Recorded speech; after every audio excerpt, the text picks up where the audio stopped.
Assalamualaikum warahmatullahi wabarakatuh. Rektor Universitas Islam Indonesia, Rektor Universitas Islam Indonesia, negeri ya,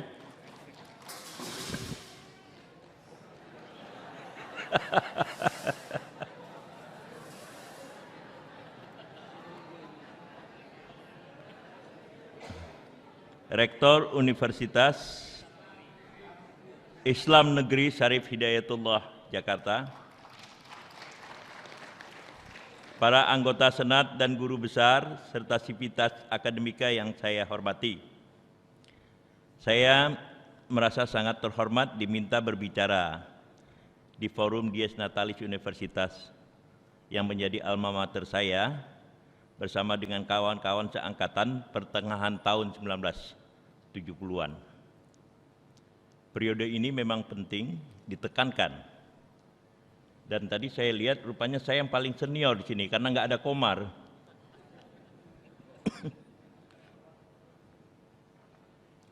Periode ini penting saya tekankan bukan saja karena pada esensinya peristiwa itu terjadi abad lalu, melainkan juga karena Institut Agama Islam Negeri IAIN, nama perguruan tinggi sebelum berubah menjadi UIN, sedang merangkak mencari bentuk.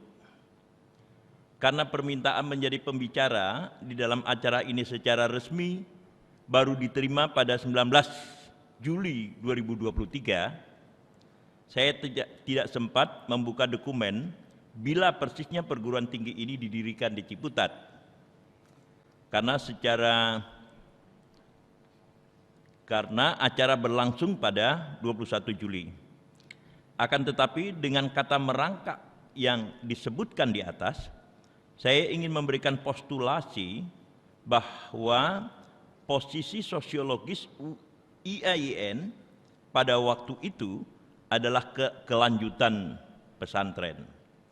Sebuah lembaga pendidikan Islam, kita ketahui bersama, yang tumbuh ratusan tahun lalu mendahului kehadiran seluruh perguruan tinggi modern, versi sekular maupun agama. Dalam posisi merangkak inilah saya menyampaikan gagasan IAIN dalam sebuah tulisan berjudul Sarjana IAIN Ekonomisasi Spiritual. Tulisan ini dimuat di Harian Merdeka pada 19 Oktober 1976. Jadi saya ulang, pada 19 Oktober 1976. Karena saya terdaftar sebagai mahasiswa pada 1974 bersama dengan antara lain Komarudin Hidayat, Nabhan Hussein, Iqbal Hussein, Kurniawan Zulkarnain, maka tulisan tersebut saya buat pada tahun kedua kemahasiswaan saya atau dikenal sebagai mahasiswa semester 4. Apa yang saya tulis? Dengan mengikuti teori bahwa perguruan tinggi adalah, saya gunakan istilah sekarang, mesin pencetak kaum terdidik, maka dapat dikatakan masyarakat akan maju dengan kian banyaknya golongan yang ditelorkan lembaga pendidikan itu. Akan tetapi di dalam tulisan abad lalu itu saya mempermasalahkan apakah keterampilan yang ditelorkan perguruan tinggi tersebut relevan dengan kebutuhan masyarakat. Melalui pertanyaan inilah saya menengok kepada lulusan IAIN. Ini terutama okupasi bergengsi bagi lulusan IAIN pada waktu itu hanya tersedia di Departemen Agama. Lalu di luar itu, dalam rumusan saya sekarang ini, pertanyaan terakhir ini berkaitan dengan asumsi teoritis bahwa di bawah rejim Orde Baru 1967-98 masyarakat Indonesia sedang dilanda program modernisasi demi pembangunan ekonomi dan industrialisasi. Maka mengingat IAIN adalah perguruan tinggi yang hampir secara keseluruhan mengajarkan agama, yaitu Islam, di manakah tempat para lulusannya di dalam modernizing and industrializing society itu? Untuk menjawab pertanyaan inilah kemudian saya dalam kapasitas mahasiswa tahun ketiga IAIN melahirkan frasa yang mungkin dalam konteks sekarang terlihat lucu, ekonomisasi spiritual. Maksudnya adalah usaha mencari jalan agar agama yang diajarkan di IAIN itu relevan dengan kebutuhan masyarakat yang sedang mengalami modernisasi. Apa wujud konkret ide itu? Dalam tulisan yang kini telah berumur lebih dari 50 tahun itu, saya menulis, secara global, tugas sarjana IAIN adalah memadukan titik temu antara nilai spiritual, yaitu agama, dengan realitas yang dipergoki masyarakat sehari-hari, sehingga mampu memacu kreativitas penganutnya berkembang ke arah kemajuan. Akan tetapi, titik temu tersebut tidak akan didapati bila yang mengemban sama sekali buta terhadap aspirasi kebutuhan serta tuntutan masyarakat. Di sini yang justru dibutuhkan adalah penerapan agama atau tepatnya penyajian agama lewat disiplin ilmu-ilmu sosial yang sampai sekarang belum terlihat usaha ke sana secara konkret. Jadi ketika saya di tahun ketiga di IAIN itu sudah menulis pada 1976 tentang pentingnya pendekatan disiplin ilmu-ilmu sosial di dalam memberikan penjelasan fungsi dan peran agama. Posisi IAIN yang sedang merangkak dan secara sosiologis hanya merupakan kelanjutan dari pesantren ini mendorong saya berusaha memperkenalkan perguruan tinggi ini ke tingkat publik. Sebab bahkan hingga 1980-an hanya sedikit kalangan terpelajar mengenal IAIN. Sementara usaha dari dalam IAIN memperluas pengakuan publik masih terbatas pada usaha pioneer Profesor Harun Nasution melalui serial karyanya tentang Islam. Melalui gagasan pembaharuan Islam Nurholis Majid awal 1970-an, nama IAIN memang melahirkan kilat kenal sebagai tokoh himpunan mahasiswa Islam atau HMI ketika gagasan yang bersifat shock terapi tersebut dilancarkan. Dalam arti kata lain, gagasan Nurholis Majid tersebut hanya secara tidak langsung berkaitan secara kelembagaan dengan IAIN. Inilah yang mendorong saya menulis di Harian Kompas tentang IAIN pada 4 Agustus 1982. Saya ulangi, inilah yang mendorong saya menulis di Harian Kompas tentang IAIN pada 4 Agustus 1982. Jadi tetap saja merupakan bagian dari abad lalu. Ketika perguruan tinggi ini genap berumur 25 tahun. Sesuai dengan judulnya, IAIN, Umat Islam dan Masyarakat Indonesia, saya berusaha mengaitkan IAIN dengan perkembangan umat Islam dan Indonesia sekaligus. Indonesia yang sedang membangun bukan saja menimbulkan alienasi. Di dalam tulisan tersebut, ya, saya pakai frasa disorganisasi, melainkan juga ketimpangan pendapatan.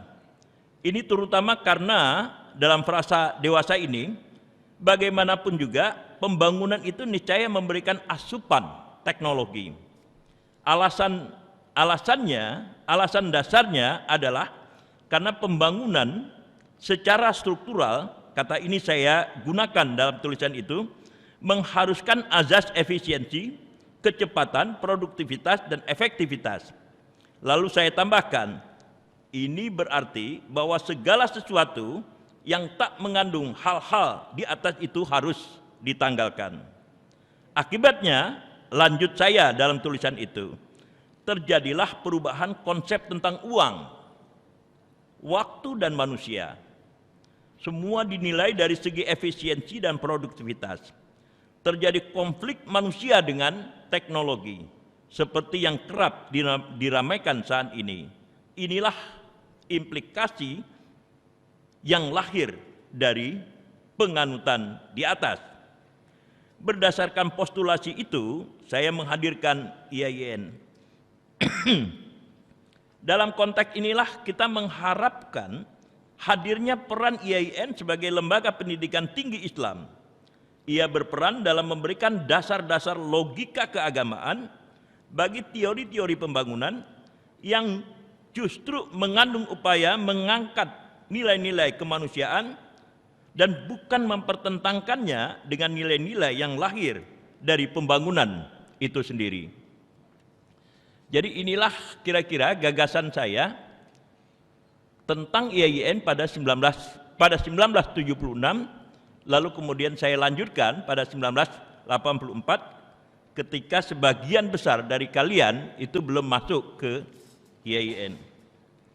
Lalu tulisan tersebut saya tutup dengan mengatakan, peran IAIN dalam lapangan ini sangat urgen karena pembangunan bagi masyarakat Indonesia merupakan keniscayaan, sesuatu yang tidak boleh tidak, mesti ada.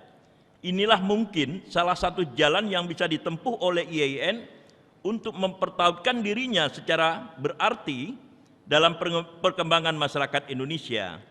Sebab tanpa upaya semacam ini, IAIN akan kehilangan maknanya dalam masyarakat. Ia akan hanya sekedar berfungsi sebagai media brain drain dan pencetak kelas-kelas baru di dalam masyarakat, kelas orang berijazah. Pertanyaan sekarang adalah, apakah setelah abad berganti telah tersedia jawaban yang saya pertanyakan abad lalu itu? Sejujurnya, semata-mata karena bukan merupakan elemen kampus, saya tak berhak memberikan penilaian terhadap perkembangan IAIN yang kini menjadi UIN ini. Namun, sepintas lalu,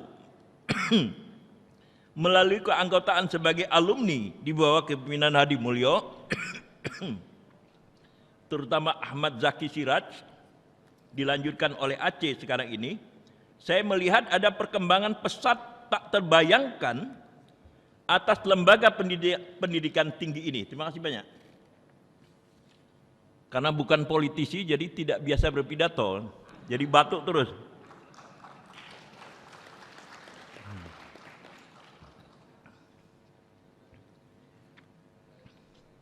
Walau bukan merupakan ukuran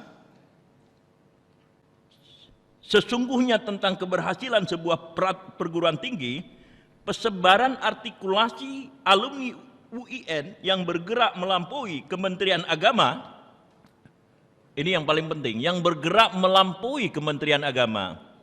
Dulu paling bergengsi ya Kementerian Agama itu gitu. Setelah itu kemudian menjadi guru ngaji sebagian ya. Lepas dari catatan tertentu, kita menyaksikan Zarkasi Nur telah menjadi Menteri Koperasi tanpa banyak gembar-gembor. Mungkin tidak ada yang tahu ya. Zarkasi Nur tahu ya. Ini diikuti oleh Surya Dharma Ali yang menjadi Menteri Koperasi sebelum menjadi Menteri Agama. Lalu kemudian M. Fakhir yang pernah ditunjuk sebagai Wakil Menteri Luar Negeri. Dan tentu Gatot Abdullah, Mansur, Abdul Aziz, Lena Mukti, dan Ubaidillah ditunjuk menjadi Dubes. Itu tidak ada hubungannya dengan M. Fakhir yang menjadi Wakil Menteri Luar Negeri. Lalu kita juga menyaksikan Wahiduddin Adam setelah menjadi pegawai tinggi Kementerian Hukum dan Hak Asasi Manusia melaksanakan tugas negara sebagai hakim konstitusi. Kita juga menyaksikan sekian banyak alumni yang menjadi anggota Dewan Perwakilan Rakyat seperti Ade Komarudin, Hadi Mulyo, Ahmad Zaki Siraj, Gus Pardi Gaus, Aceh Hasan Sazili, dan seraya minta maaf bagi yang tidak saya sebut, lain-lain.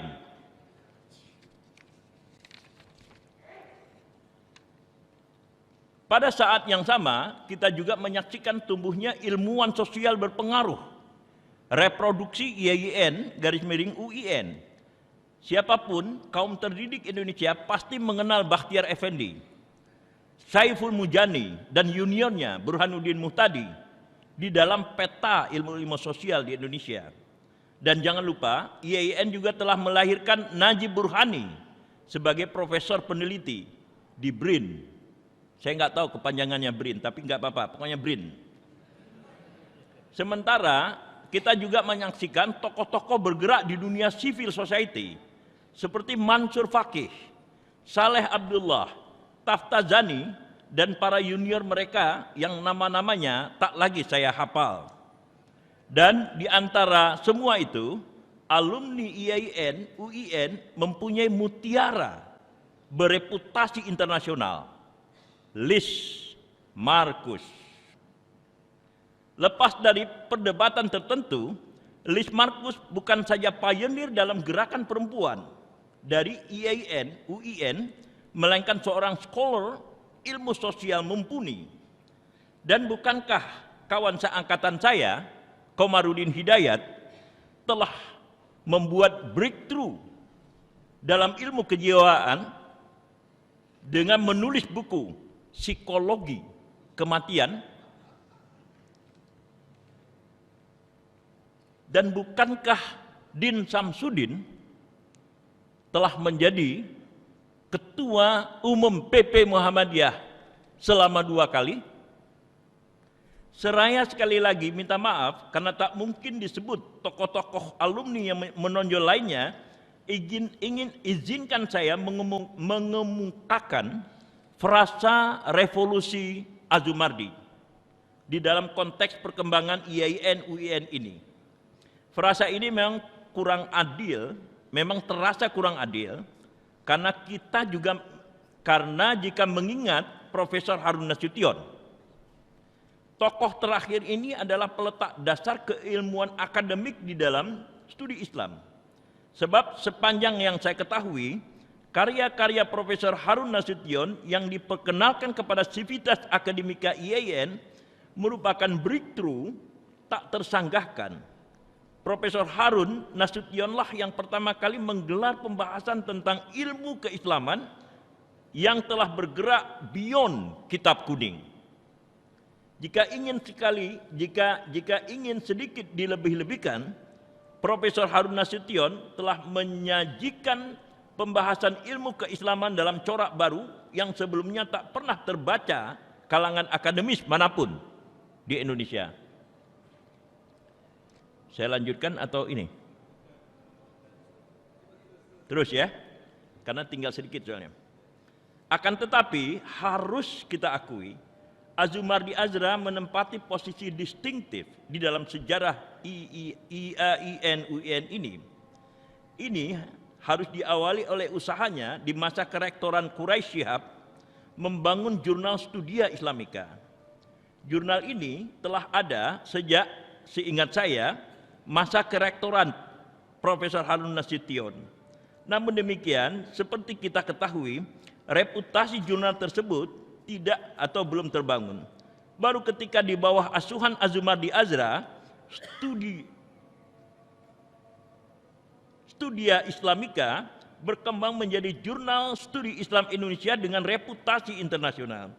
Sepanjang yang saya ketahui, bukan saja banyak scholar mumpuni tingkat internasional yang menulis di situ, melainkan juga distribusinya yang mendunia.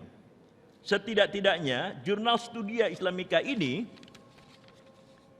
telah saya lihat di rak-rak perpustakaan Universitas Monash di Melbourne dan di Australian National University di Canberra. Melalui pengasuhan jurnal Studia Islamika ini, Azumardi Azra telah memperkenalkan layak akademis IAIN ke dalam sivitas akademika dunia. Ini adalah sebuah prestasi yang sangat luar biasa.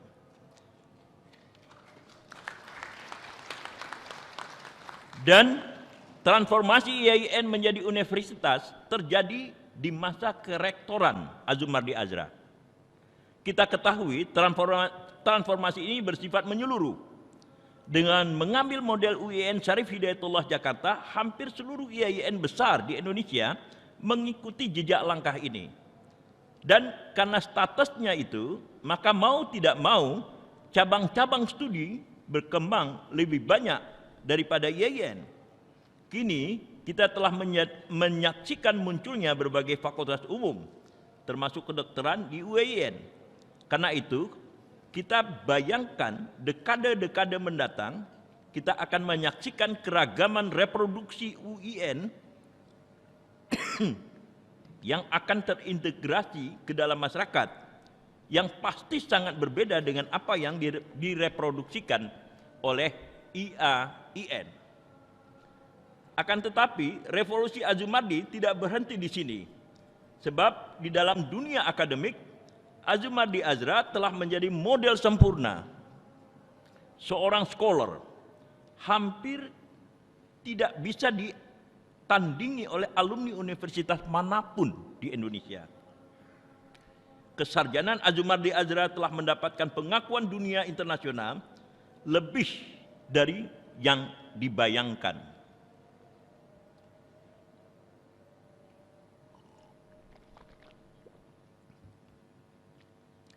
Dilihat dari perspektif ini, UIN, wujud baru dari IAIN, tidak bisa lagi dikatakan sebagai lembaga pendidikan pada tahap merangkak. Juga tidak lagi bisa dikatakan sebagai kelanjutan pesantren. Melainkan, UIN telah berada pada tahap ekspansi di dalam konteks dunia akademis. Para hadirin sekalian, saya senang di sini ada Sekjen Muhammadiyah, Abdul Mukti. Assalamualaikum warahmatullahi wabarakatuh.